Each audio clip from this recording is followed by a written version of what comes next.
बिस्मिल्लाहिर्रहमानिर्रहीम, अस्सलाम वालेकुम। मैं हूं मारिया अली और आप देख रहे हैं मेरा यूट्यूब चैनल। उम्मीद करती हूँ कि अपनी फैमिली के साथ खुश होकर हम जिंदगी गुजारोगे इंशाल्लाह ताला। शाहरुख खान के बेटे आर्यन खान के खिलाफ नया केस तैयार कर लिया गया है। संगीन इल्जामात, जमानत नामुमकिन हो चुकी है। अब एनसीबी की बजाय इंसदादे दहशतगर्दी का इदारा आर्यन से तफ्तीश करेगा।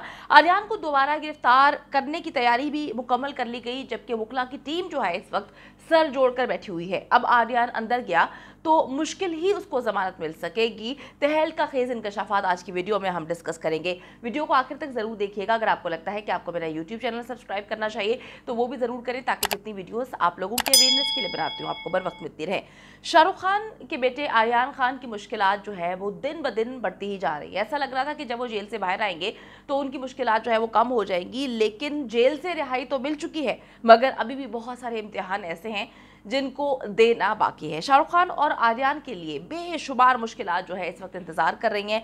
आर्यन खान के खिलाफ मजीद केसेस भी अब खुलने का खदशा सामने आना शुरू हो चुका है। यकीन करें कि अगर वो तमाम केसेस जिसके हवाले से मैं आपको आज की वीडियो में बताऊंगी खुल गए तो इन केसेस में जमानत बिल्कुल भी नहीं है। उन केसेस में जमानत बिल्कुल भी नहीं मिलेगी, क्योंकि अब आर्यन के लिए मामला जो है वो बहुत ही ज़्यादा खतरनाक होते जा रहे हैं। खतरनाक तो खैर पहले से ही थे, क्योंकि मुसलमान होना ही इंडिया में अब जुर्म तस्वुर किया जाता है। जब से ये मोदी सरकार आई है, आरएसएस और जितने भी इनके गुंडे हैं, ये मुसलमानों को जीने कहाँ देते हैं। बात सिर्फ इतनी है कि शाहरुख खान तो एक बहुत बड़े लेवल का मुसलमान है, एक ऐसी क्लास जहाँ पर बड़ी मुश्किल से हाथ डाला जाता है, लेकिन मोदी ने हाथ डाल के शाहरुख खान और उसके बेटे पे ये बता दिया कि अब इंडिया में कोई भी मुसलमान किसी भी क्लास से ताल्लुक हो, कोई मर्जी हो, वो अब महफूज नहीं है। जैसा कि जी आप सब जानते हैं कि तमाम मुसलमानों को मोदी की हुकूमत में भारत की जानिब से जो है गद्दार, भारत का गद्दार, भारत का एजेंट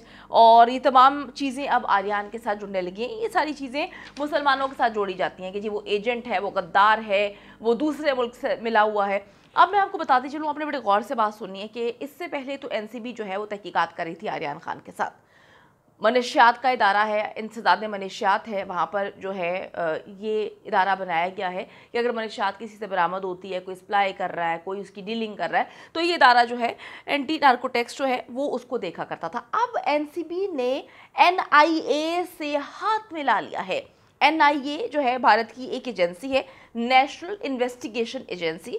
मैं आपको बताती चलूँ कि ये 2009 में इसको फाल किया गया था और इंसदादी दहशतगर्दी के लिए बनाई गई थी, खुसूसन जब मुंबई अटैक्स हुए थे और सही तरीके से उनकी एजेंसीज काम नहीं कर पाई थी।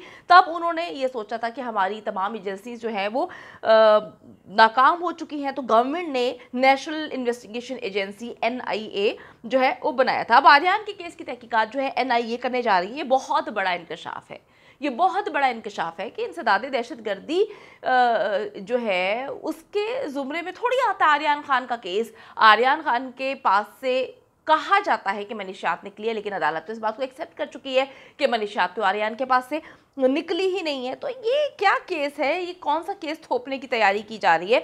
अब आर्यन खान का जो केस है उसका लिंक अजीब तरीके से कहाँ जोड़ा जा रहा है। आप सुनकर जी हैरान हो जाएंगे, आप जो है परेशान हो जाएंगे, जिस तरह से मैं परेशान हुई। आर्यन को अब मनी लॉन्ड्रिंग में जोड़ा जा रहा है, आर्यन को अब दहशतगर्दी से जोड़ा जा रहा है, आर्यन को अब दहशतगर्दों को जो है उनकी मुआवनत करने के लिए जोड़ा जा रहा है। तो ये खबरें अब सामने आ रही हैं, जिससे डेफिनेटली हम सब तो बड़े परेशान हैं, लेकिन शाहरुख खान इससे ज़्यादा परेशान हो गए हैं।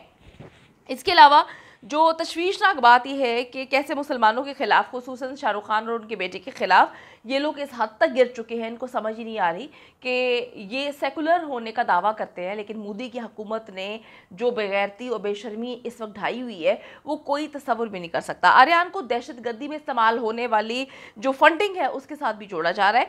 इंडिया का एक वकील है जिसका नाम है सिद्धार्थ आचार्य, वो इस वक्त मुख्तलिफ चैनल्स को इंटरव्यूज़ दे रहा है और उसकी बात कहीं ना कहीं सच है, तो मुख्तलिफ चैनल्स उसका इंटरव्यू ले रहे हैं, उसको बुला रहे हैं और वो एक ही बकवास जो है बार बार हर चैनल पे जाकर कर रहा है।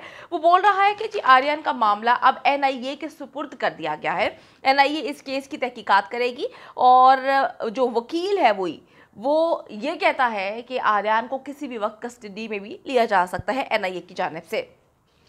अगर कस्टडी में जाता है आर्यन तो उसकी बेल जो है वो नामुमकिन हो जाएगी, क्योंकि एनसीबी से तो उसको बेल मिल चुकी थी, जो भी उसके बाप ने एक वकीला की टीम फौज तैयार की, लेकिन अगर पकड़ती है एनआईए तो इसको किसी सूरत जो है वो बेल नहीं मिलेगी। लेकिन जी बड़ी अजीब और गरीब बात है कि एनआईए सबसे पहले तो तहकीकात करेगी क्यों, क्योंकि मामला तो है ही मनीष याद का, और इस जो शख्स है इसका मोटिव जो है वो कुछ हद तक ठीक लग रहा है, जिसकी बिना पर मुख्तलिफ चैनल्स जो हैं इसका ओपिनियन लेने के लिए बार बार बुला रहे हैं। आपको बताती चलूँ कि आर्यन खान को मनीषियात रखने के जुर्म में जो है वो गिरफ्तार नहीं किया गया था। अगर ऐसा होता तो उसे बहुत पहले बेल मिल चुकी होती। बहुत सारे लोगों को मनीषियात के केसेस में जो है डाला जाता है, गिरफ्तार किया जाता है और उनको बेल भी मिल जाती है, लेकिन ये मनीषियात का केस नहीं था डे वन से। अब वकील सिद्धार्थ कहता है कि आर्यन तो जो है एक बहुत ही छोटी सी कड़ी है, एक छोटी सी मछली है, इस तालाब में बहुत बड़ी बड़ी मछलियां हैं।